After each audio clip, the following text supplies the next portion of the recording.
চীন পৃথিবীর সবচেয়ে বড় ফুড কালচারধারী দেশ। তারা অনেক অদ্ভুত খাবার খেয়ে থাকে যেগুলি সম্বন্ধে কম বেশি আপনারাও জানেন, কিন্তু এখনও অনেক খাবার আছে যেগুলি সম্বন্ধে কখনো শুনেননি আপনারা। তো আজকের এই ভিডিওতে সে সমস্ত চীনের খাবারগুলিকে ব্যাখ্যা করব যেগুলি শুনলে গা শিউরে উঠবে, আর শেষের খাবারগুলি তো তারা কাঁচাই খেয়ে ফেলে। চলুন তাহলে শুরু করা যাক। সাউথ কোরিয়ায় এক ধরনের খাবার খাওয়া হয় জীবন্ত অক্টোপাস। হ্যাঁ, ঠিক শুনেছেন, একবারে জীবন্ত বললেও ভুল হবে, তবে তারা অক্টোপাসকে ছোট ছোট টুকরো করে সঙ্গে সঙ্গে সেগুলিকে পরিবেশন করা হয়। কিন্তু অক্টোপাস তখনও স্নায়ু প্রতিক্রিয়ার কারণে নড়াচড়া করে, যা দেখতে খুব ভয়ানক লাগে। সেইগুলিকে তারা খুব নির্দ্বিধায় খেয়ে ফেলে। চীনেরা বিশ্বাস করে এই খাবার খেলে নাকি তাদের জীবনশক্তি আর পুরুষত্ব বেড়ে যায়।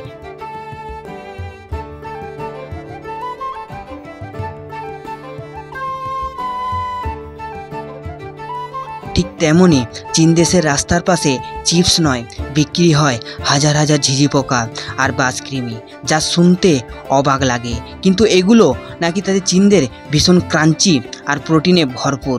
তারা এইগুলিকে মজার ছলে খেয়ে ফেলে।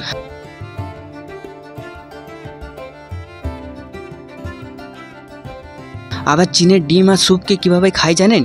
ডিমের ভিতর ভ্রূণ তৈরি করে খাওয়াটা তো আপনারাও জানেন, কিন্তু একটি ডিমকে 100 দিন ধরে সংরক্ষণ করে রেখে সেটিকে কালো গন্ধযুক্ত করে এক নিমেষেই খেয়ে ফেলে, যা আমাদের কাছে খুব ঘৃণনীয়। স্যুপ তো আমরা অনেক রকমেরই খেয়েছি, কিন্তু চীনের পাখির বাসার স্যুপ খায়, যার এক বাটি স্যুপের দাম লাখ টাকা পর্যন্ত হয়, যেটি সেখানকার সবচেয়ে ধনী খাবারের মধ্যে একটি। আপনি কি কখনো দেখেছেন ওয়াইনের সাথে সাপের রক্ত মিশিয়ে বা ওয়াইনের ভেতর সাপকে রেখে সেই ওয়াইনকে পান করতে?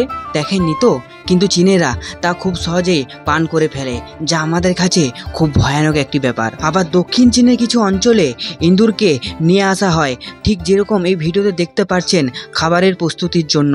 তারপর সেটিকে ভেজে বা গ্রিল করে তারা খাদ্য হিসেবে গ্রহণ করে, যা তাদের কাছে স্বাদ নাকি চিকেনের মতো লাগে, যা বাইরের দুনিয়ার কাছে সবচেয়ে ঘৃণনীয় একটি খাবার।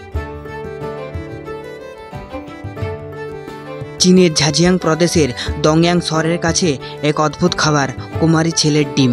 এখানে ছোট ছেলের প্রস্রাবে ডিম সেদ্ধ করা হয়। তা শুনতে অনেক অদ্ভুত বা হাস্যকর লাগলেও তারা তাদের স্বাস্থ্যের জন্যে তা খাবার হিসাবে গ্রহণ করে।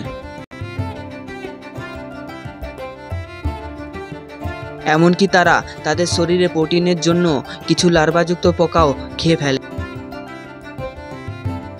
চীনদের ওয়েট মার্কেটে পাওয়া যায় জীবন্ত বাদুড়, সাপ, কুমির, কুকুরের মাংস, যা ঝুলন্ত অবস্থায় থাকে।